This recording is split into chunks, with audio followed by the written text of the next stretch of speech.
সকলোকে স্বাগতম। আজি মই ব্ৰেড আৰু মেগীৰ এটা ৰেচিপি বনাম। তাৰ বাবে মই 4টা ব্ৰেড লৈছোঁ আৰু 1 পেকেট মেগী লৈছোঁ। মেগী পেকেট মই বইল কৰি লওঁ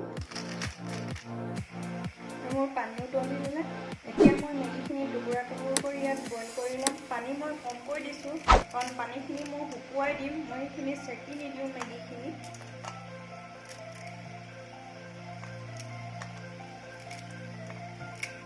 মেগীখিনি অলপমান বইল হৈছে। এতিয়া মই ইয়াতে মেগী মছলাখিনি দি দিম। মেগী মছলাখিনি দিয়াৰ পিছত মই ভালদৰে মিক্স কৰি ঢাকনখন লগাই দিম।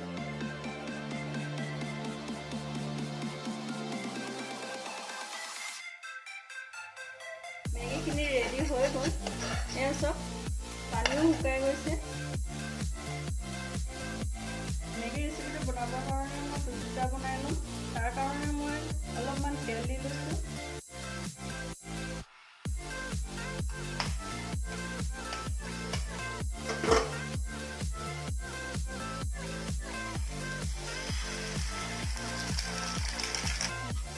এতিয়া মই ব্ৰেডৰ ওপৰত অলপমান টমেটো চচ সানি দিম। চামুচ এখনেৰে অলপমানকৈ পাতলীয়াকৈ সানি দিম, বেছি ডাঠকৈ নাসানো।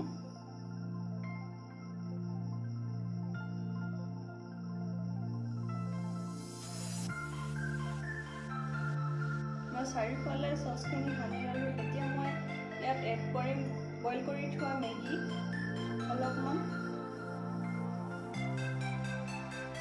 এতিয়া ইয়াৰ ওপৰত মই চীজ এড কৰিম। চীজখিনি মই মিহি মিহিকৈ কুটি লৈছিলোঁ।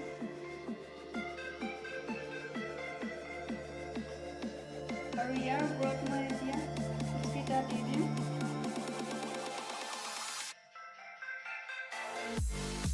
আৰু মই এই দুটা ব্ৰেড তাৰ ওপৰত দি দিম। মই এই দুটা ব্ৰেডত সচ নলগাওঁ। এতিয়া মই ইয়াত আধা চামুচ বাটাৰ ইউজ কৰিছোঁ। বাটাৰখিনি গৰম হ'বলৈ দিছোঁ। বাটাৰখিনি গলি গ'ল। এতিয়া মই এড কৰিম ইয়াত ব্ৰেড দুটা আৰু ব্ৰেডৰ ওপৰত অলপমান বাটাৰ সানি দিম কাৰণ মই ব্ৰেডটো লুটিয়াব লাগিব। সেইবাবে মই এতিয়াই বাটাৰখিনি সানি দিছোঁ।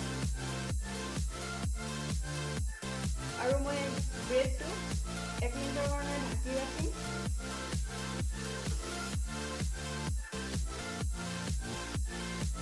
ব্ৰেড 1 মিনিট হৈ গ'ল। এতিয়া মই লুটিয়াই দিম ব্ৰেডটো।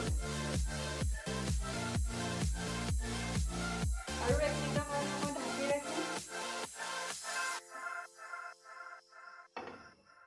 1 মিনিট হৈ গ'ল লুটিওৱা। এতিয়া মোৰ ব্ৰেড ৰেচিপিটো ৰেডি হৈ গ'ল।